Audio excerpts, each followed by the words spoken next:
Hi everyone, it's Bren here and welcome to this week's garden update.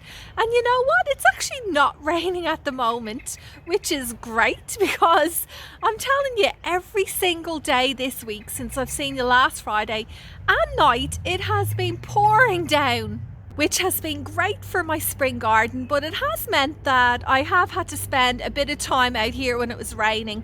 I just really didn't want it to stop me pushing along, getting those garden jobs done. And boy, I did get quite a bit done this week. I'm going to show you the fan garden plus the raised garden bed area, and I think you'll be pleasantly surprised at some of the changes. This week I'm starting off down here in the fan garden because it's an area which I feel has changed the most over the last 7 days.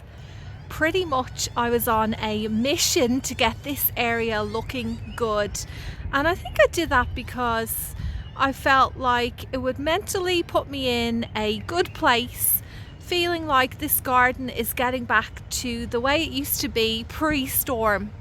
I've put up this new archway to try and make it a bit more secure. I put this stake into the ground, hoping it will hold it in place, and I added some of this mesh over it just to expand the width of it so I'll be able to grow more things on top. I did end up buying these cheap archways again.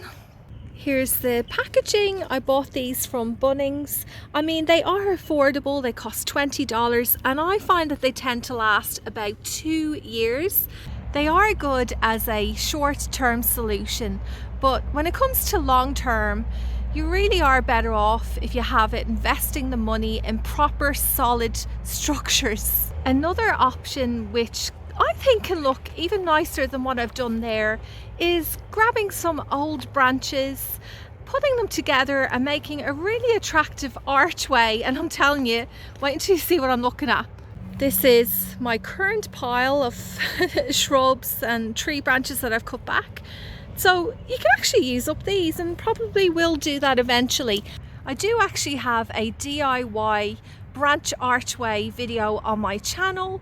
I'll link it down below if any of you are interested in watching that, but pretty much it's very basic and very easy to put together.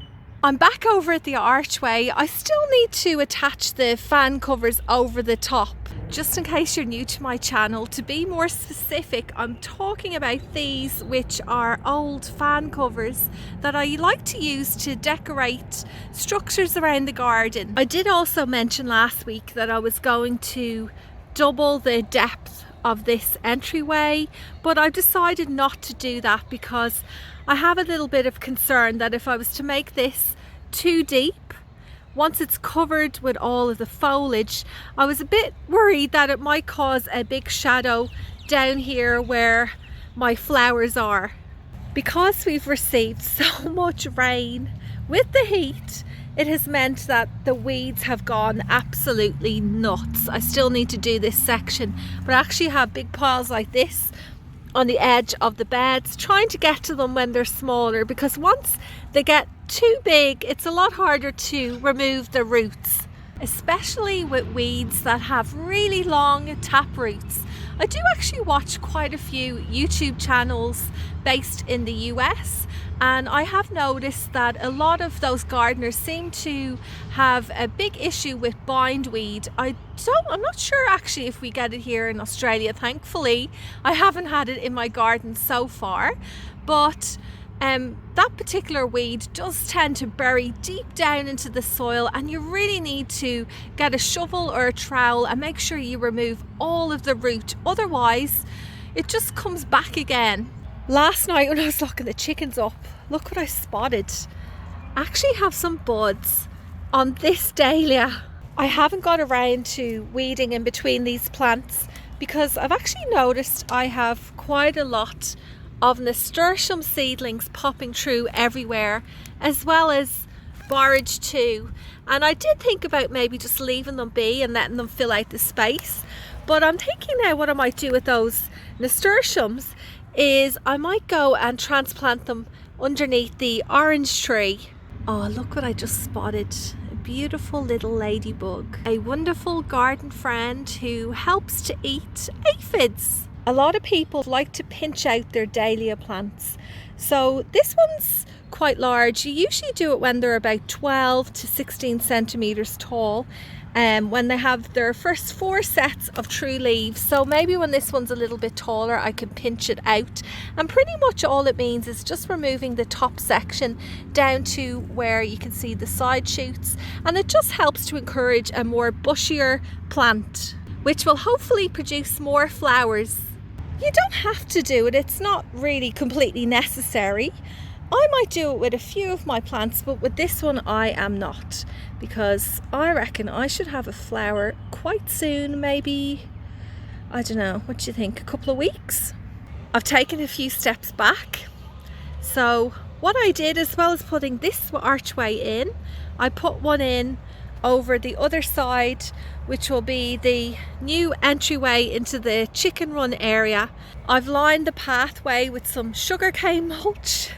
The chickens have messed it up a little bit, but I feel like it really helps define this space. So eventually, once I have the fence up, I'm going to put in some new raised beds along here and along this side. So I've also put some posts here as well. I just wanted to point out, do you see how these stakes for the new fence are not lined up perfectly? I just kind of eyeball it. I got that job done in about 10 minutes, as opposed to, well, I don't really know, if you were to do it properly, marking it out with some string to make sure everything is perfectly aligned. I can imagine it would be maybe half an hour or so.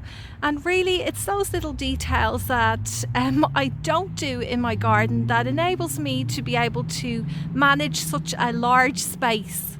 If I fussed around with too much detail, I just wouldn't be able to achieve this cottage garden. And as I have said many times before, a cottage style garden, really, you are able to have it a bit more informal and just not perfect. So it works out well for me. This is where my cucamelons are going to grow. Actually, if you take a look down here, this is one of the cucamelon tubers, and you can see it's already starting to sprout. Along here, along the edge of the path, I may put some lower annual flowers. Like I have a really nice packet of zinnias. I think they're called Aztec zinnias. I may put them along there, or I could possibly even put some vining crops or even zucchinis in that spot too. What I'm going to do is I'm just going to turn around and give you a different angle of this fan garden, which is going to be packed with cut flowers. You can see now, even since last week, it's a lot more greener. Things are really starting to fill out. However, in this section, so towards the back of the garden, if you come around this way, you can see it's very muddy. It really turns into a bit of a swamp down here, and I managed to get into this section too, and I'd only just put in some teeny tiny seedlings. These are my globe amaranths. Actually, probably a bit too small to have put in, but it looks like a lot of them got washed away because they're little forts that I surrounded them with these sticks. Can't actually see the, oh, there's that seedling, but some of the others, the seedling has disappeared, probably washed away. Taking a look at these zinnias, some of them were in the ground pre-storm. They got flattened, but they've kind of bounced back, which is amazing. And then I also had a few zinnias that popped up around the garden, so I've just transferred them into the spare spots. Look at this one, you can see the foliage down there. That must have been the height it was when the storm came a couple of weeks ago.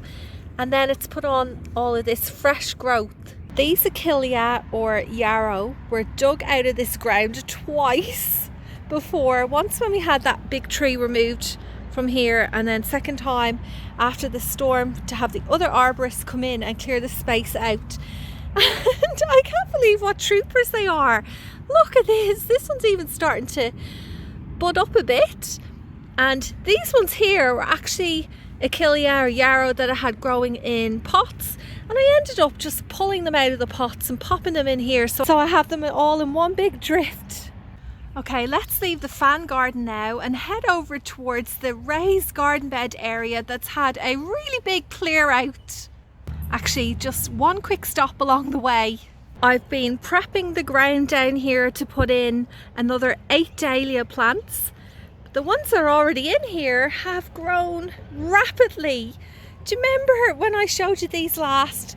They were completely damaged, mostly cut back to the ground, and now they are just flourishing. Another area I got planted up this week was in here in the raised beds. Well, mostly planted, not completely full everywhere, but it's getting there. So I've got in this bed a couple of eggplants. These are capsicums and chilies. And then my tomato plants are over here. And look, this is one example of how I managed to get everything done so fast by myself. I really just do not mess around. My priority was putting the plants in. I dumped all the pots they were in, and I'll worry about tidying up them a bit later on. The only thing I haven't put in yet is the melon and cucumbers in here. And over in this bed, got some capsicums in this spot that I purchased from my local IGA. There, the carrots that have just bounced back. Over here, there's some basil. This is a tomato plant I bought. It's called Orange Burst, which is exciting. I'm thinking I might do a little trellis here with some chicken wire rather than just staking it up individually on this, and just let it kind of sprawl everywhere. Down in this bed, I still haven't popped in the corn, but this is where I'm going to have corn. So you can see everything is starting to come together, and hopefully those chickens won't hop into the beds. Oh, I spoke too soon. That Snowflake, she's such a little cheeky chuck. I've just noticed in the background there, it's one of my big piles I need to sort out to put into the compost bin. Just been dumping everything everywhere, of course. Typical my style. Anyway, I better head off for now. Thank you so much for watching till the end. I'll see you again next Friday.